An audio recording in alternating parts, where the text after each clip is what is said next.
nyaeta kompetensi dasar nu diajarkeun di kelas 11 semester 2 atau semester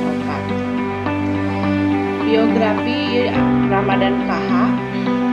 Tokoh Ramadan KH Ridwan Kamil, Bob Sadino. Wangunan biografi dicokot dina kedua kecap nyaeta bios jeung grafien.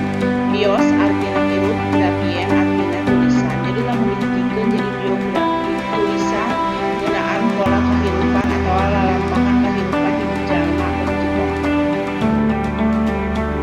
Biografi atau bisa disebut riwayat hirup numutkeun Dana Dibrata dina taun 2006 kaca 583 riwayat teh nyaeta catetan nu geus kalakonan sajroning hirup.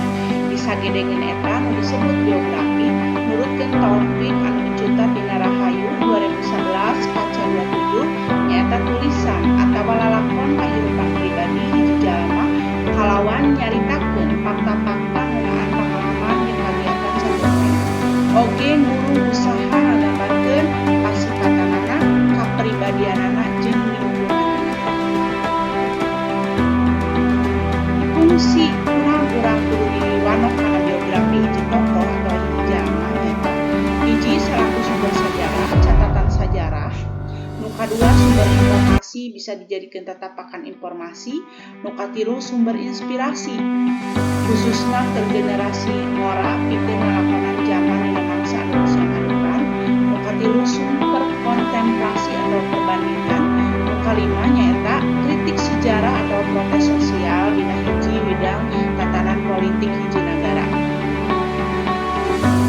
Lengkah-lengkah nulis biografi aya sababaraha lengkah. Nu kahiji nangtukeun jalma anu jadi idola atawa ngirut ati tangtuna wae tokoh-tokoh atanapi pahlawan atanapi jalma-jalma anu geus ngawarnaan dina tatanan nagara dina kahirupan berbangsa jeung sajarana. Nu kadua neangan fakta-fakta utama ngeunaan kahirupan eta jalma. Nah bisa tina Google, narasumber jeung lain sajabana. Nu katilu dimimitian ku ensiklopedia jeung catatan waktu. Gunana pikeun